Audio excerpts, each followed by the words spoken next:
I'm Farah Morali. Tonight, at least 9 families are homeless after a fire tears through a Richmond Hill townhouse complex. I hope we can go in and see what we can rescue. It's still unclear what caused the fire that quickly spread from unit to unit.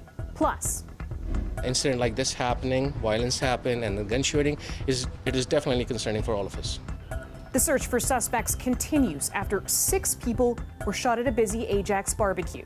And like really inspiring for me, like while I was there, was getting goosebumps and stuff. We take you to Fort York, where Emancipation Day was commemorated, marking the abolishment of slavery in Canada. It was a terrifying sight for people to wake up to in a Richmond Hill townhouse complex. A large fire spreading quickly from one unit to the next. 9 homes were damaged, many more now homeless. The cause of the blaze still under investigation. Greg Ross has the latest. I looked out through the back window and I saw all the fire, and I ran downstairs out of the house. This woman lives just a few doors down from where it's believed this massive fire broke out at around 12:30 this morning. She says it didn't take long for the flames to spread to her unit. There are no firewalls in between, and it's an older complex. It's 48 years old. In all, there are 9 units connected to each other in this section of townhomes. All suffered at least some damage. This woman says she's uncertain if she'll be able to salvage any of her belongings. I hope we can go in and see what we can rescue. At this point, fire crews aren't sure how the fire started, but they think they know where it started. It's believed to start in the middle of the 9 units here. The fire chief says it appears that the fire started outside of one of these units here in the back. And as you can see, that is where most of the damage was done. The early indication that we have from the resident is that he was met by fire on the exterior of the property. And we believe that that's probably where the fire did start, but it did work its way through and inside the structures as well.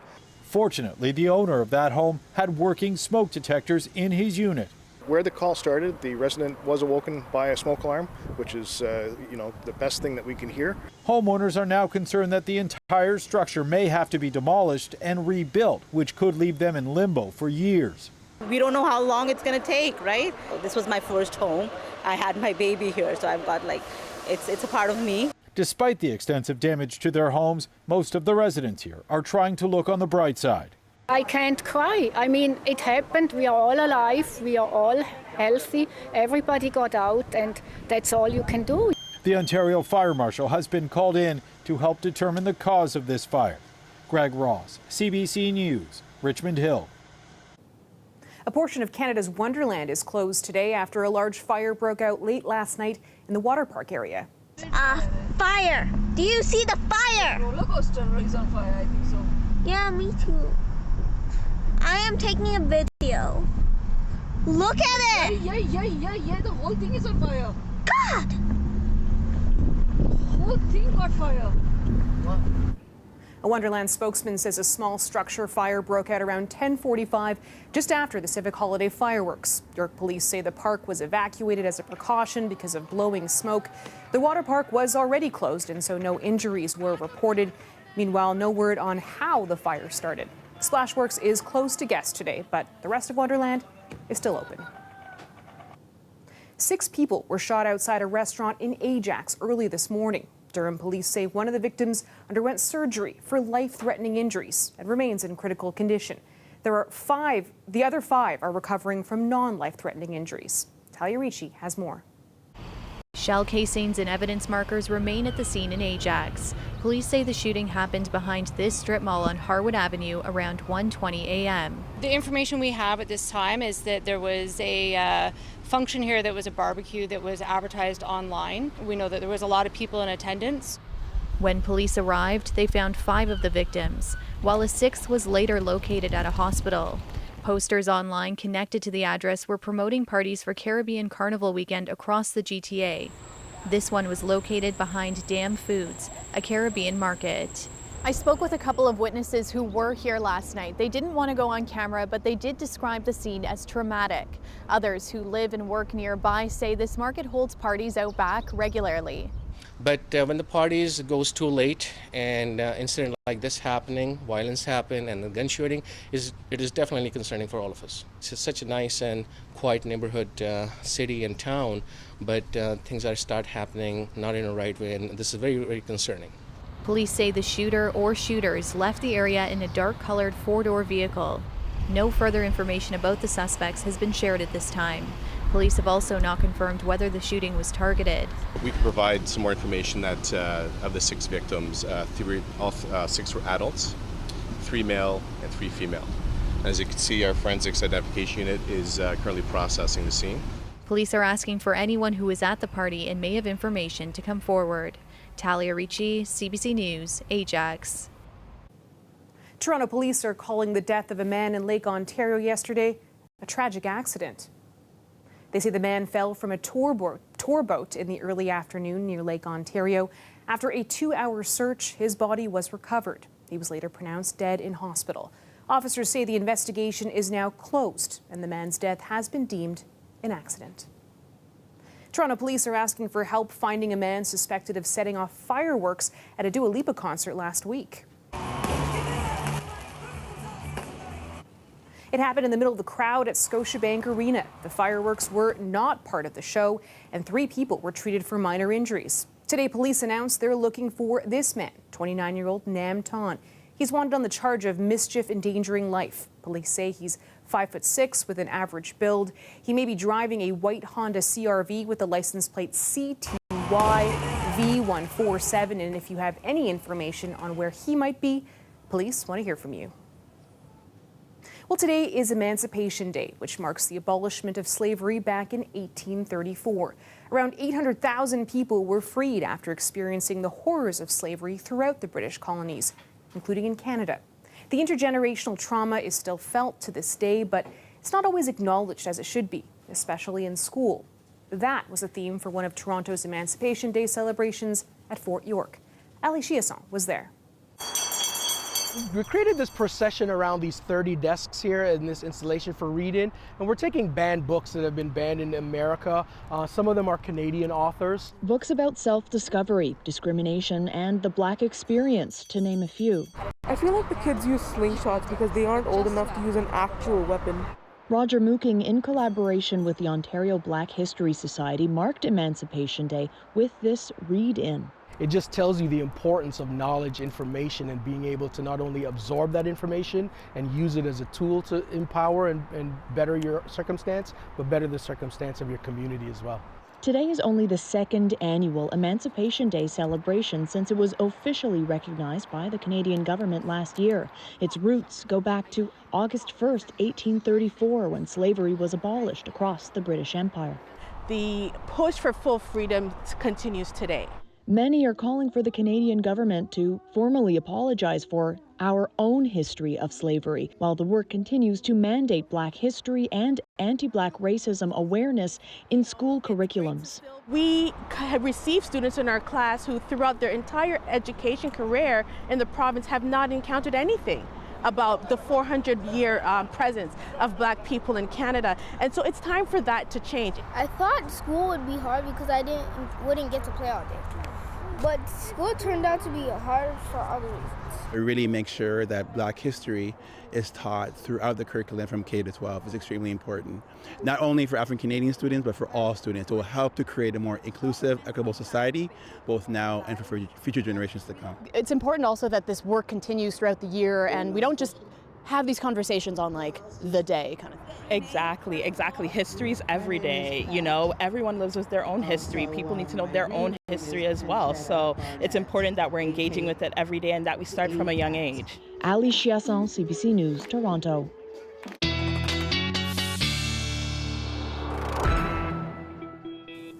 Time now to check in with our Dalia Ashry, who is looking at the skies today. Dalia, we were just watching a story about the Emancipation Day celebrations certainly was a warm one for those who were outside.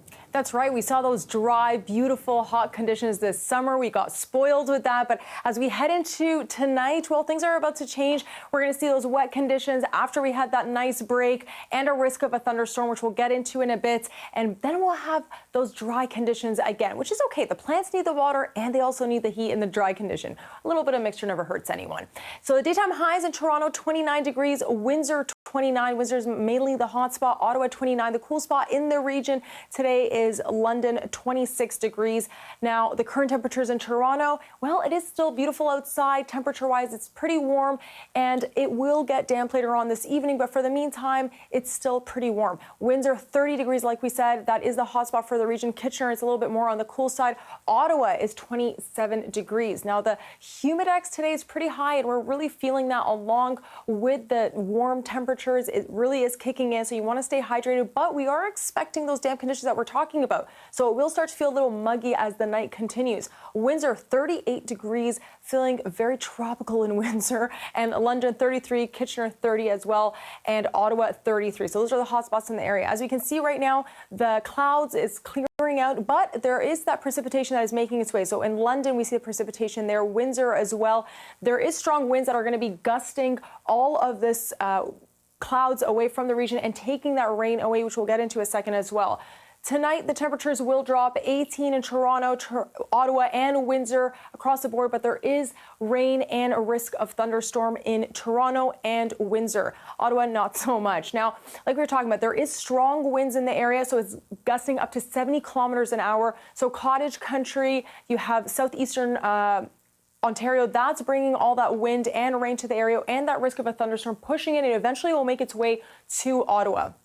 So that precipitation that we're talking about right now, the precipitation is starting to kick in, and by tonight, that's when we'll see it kick in even more, and it's starting to make its way to Ottawa with those winds. Tomorrow, there is clouds that we will see, but it will start to clear up and have a beautiful day on Tuesday as you head into your work day. Get to enjoy it. But then as we head into Wednesday, we'll start to see that cloud coverage started to pick in again, and that will make its way through with the thunderstorms in the area. And as for 3-day forecast in Toronto, we were talking about the dry and wet conditions throughout, mix of both. As we head into Windsor, same thing. Thursday, expect that rain. And then Friday and Saturday, the dry condition. Ottawa, wet condition on Thursday. Saturday, you have the rain again. So it's a mixture of dry and wet conditions. So for the most part, like we were saying, a mixture of dry, rain, risk of thunderstorm tonight, and a warning for those in the Windsor southwestern region of the province. Stormy couple days in store. Thanks, Dahlia. Continue to sound the alarm, warning that staff shortages in hospitals will only get worse. The Ontario Nurses Association says around 25 hospitals were forced to close or scale back operations this weekend. August will be worse. This is not a matter of a long weekend. We need giant steps to deal with the nursing crisis, because nursing is the spinal cord of the system, and if you don't have strong nursing, the system collapses. Here in the GTA, Lakeridge Health has relocated Bowmanville Hospital's ICU, shepherding critical care services to the Ajax, Pickering, and Oshawa hospitals. The ICU will remain closed until staffing stabilizes. In a statement, the Ontario Health Ministry says since the start of the pandemic, more than 10,000 healthcare workers have been added to the system, and that it has, quote, an ambitious plan for the largest recruitment and training initiative in the province's history. In total, the ministry says it plans to add over 5,000 new nurses, as well as 8,000 personal support workers to the workforce. Abortion access in parts of Michigan could soon become illegal. A court ruling that came down today says some prosecutors can criminally charge people under the state's dormant abortion law. Jennifer LaGrassa has more. A ruling from Michigan's Court of Appeals today allows county prosecutors to enforce the state's abortion ban. This ban was put in place in 1931 before Roe v. Wade. And the ban makes it a crime for doctors to perform abortions unless the mom's life is in danger. In May, this ban was prevented from taking immediate effect due to a judge's injunction. The attorney representing prosecutors who challenged that injunction says his clients are pleased. We're calling it a victorious defeat because we got the ruling that we were looking for. If I were a doctor or a hospital providing abortion services, If I were them, I would not be doing abortions today unless it's to save the life of the mother, because otherwise they're going to be subject to a possible criminal charges. But Planned Parenthood Michigan says that this ruling will not come into effect for another 21 days, as that's the window for appeal. Abortion is still safe and legal in Michigan, and Planned Parenthood of Michigan's doors are open, and they're going to stay open. Michigan Governor Gretchen Whitmer, who has strongly advocated for keeping abortion legal in the state, said in a tweet, "I will continue to fight like hell to protect a woman's ability to make her own medical decisions with her trusted healthcare provider. Nothing stopped me from fighting before. Today is no different." The latest ruling could impact 13 prosecutors who have abortion clinics within their county. Some of those are Democrats, and they have previously said that they would not enforce the abortion ban. Others are Republicans who have said that they would act on that abortion ban and could charge people with a felony. Meanwhile, on this side of the border, advocates are saying that more funding is needed in order to increase healthcare providers' capacity to provide that support should American women come into Canada seeking abortion services. Jennifer LaGrassa, CBC. More than 200 properties in BC's southern interior are under an evacuation order. Officials say a wildfire, first discovered on Friday, became more aggressive over the weekend. The fire is very dynamic. Situations can change quickly. We don't want to imperil, people's lives, firefighters' lives, the public's lives. So just, asking people to really respect those evacuation orders that are in there so people can get in there, do their jobs. The Caramaos Creek wildfire is burning about 20 kilometers southwest of Penticton, BC. It's confirmed to have destroyed at least one structure. What's made the fight more challenging for fire crews? Steep and inaccessible terrain. A ski resort has been using its snowmaking machines to mist buildings in an attempt to protect them from that fire. And south of the border, emergency crews are now reporting the first deaths associated with California's biggest wildfire of the year. Officials say crews found 2 bodies inside a car in a driveway. Firefighters continue to try to contain the fire raging across the state's north. It has spread quickly to cover around 21,000 hectares near the Oregon border. The dry weather conditions aren't helping. So far, nearly 3,000 people have been told to leave their homes. There's a sense of relief today after a cargo ship departed from a Black Sea port in southern Ukraine. It is the first vessel carrying the country's grain to sail as part of an internationally brokered deal. The months of blockade during the Russian war in Ukraine has triggered a global food crisis. Abby Kudathasan has the details. A fragile deal on paper becoming a reality in Ukraine. Some 26,000 tons of corn on board the Razoni sailed out of the port in Odessa this morning. It's the first export under the international deal brokered to ease a growing global food crisis. Ukrainian Foreign Minister Dmytro Kuleba tweeting, "This is a day of relief for our friends in the Middle East, Asia, and Africa." Some countries in those regions rely heavily on both Russian and Ukrainian grain imports.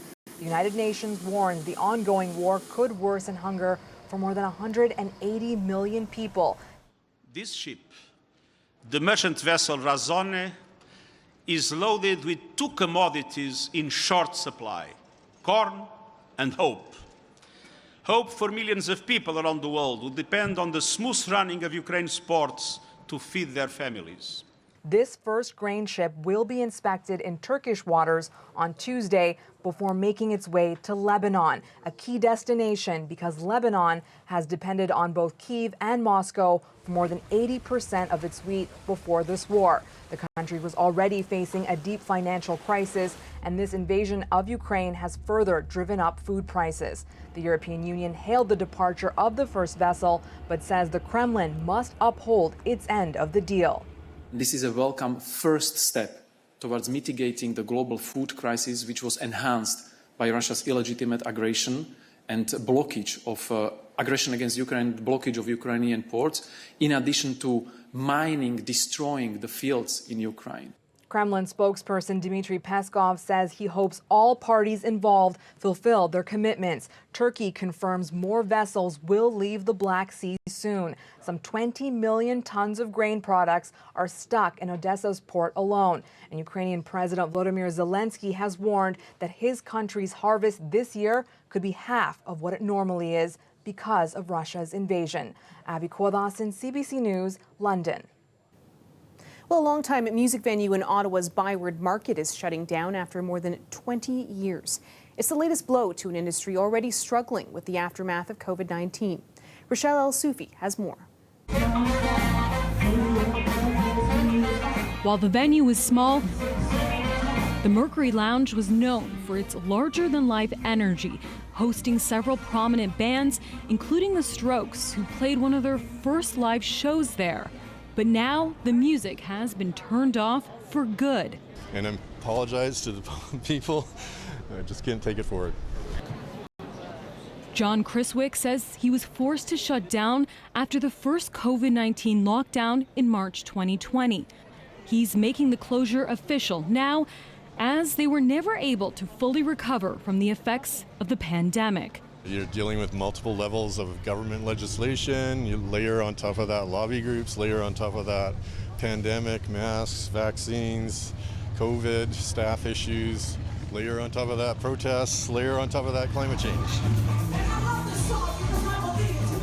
The closure is leaving some at a loss for words. It's a real heartbreaker. I mean, I released my first album and my third album there. I played a bunch of shows there. It was a very unique venue in a unique location that looked unique. It always had a vibe. There was a lot of care. Holding a lot of good memories for people in the city. I'm heartbroken that Mercury Lounge is closing. It was an icon of fun in Ottawa. The pandemic has hit the live music industry hard. Some venues have folded, while others have clung to life during the past 2 years of shutdowns and restrictions. Many are left wondering what's next for the industry. We need to continue to work with governments at every level to ensure the survival of this sector. We can't withstand the loss of more live music venues. They are critical cornerstones of cultural infrastructure in every city and town across Canada. As Criswick looks to new endeavors, he's hoping someone else can pick up where he left off. What a run. I don't regret it at all. Rochelle El-Soufi, CBC News, Ottawa. Well, the end of the era for Mercury Lounge. That is our show for tonight. Thank you so much for joining us. I'm Farah Morali. Kelda Ewan has your next local news tonight at 11. Enjoy the rest of your long weekend and have a great night.